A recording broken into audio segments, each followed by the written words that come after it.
Welcome to ClearTask. In this video, I will show you exactly how to record two screens side by side in OBS Studio. Let's get started. First, open OBS Studio.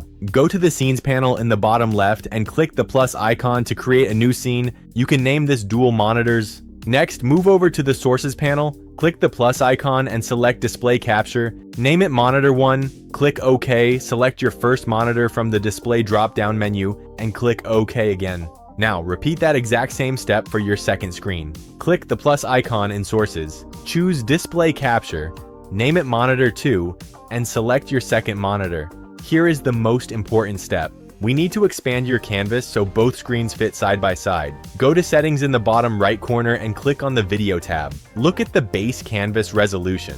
You need to add the width of both your monitors together. For example, if you have two standard 1080p monitors, you will change the width from 1920 to 3840. So your new resolution will be 3840 by 1080. Click Apply. Next, click on the Output tab on the left side of the settings window. Ensure that the Rescale Output box is unchecked so your video quality stays sharp. Click OK to close the settings. Finally, go back to your main OBS window. Click and drag your two monitor captures so they sit perfectly side by side on your new, wider canvas. That is it. Just hit start recording and you are capturing both screens at once. If this guide helped you, please like the video and subscribe to ClearTask for more straightforward tutorials.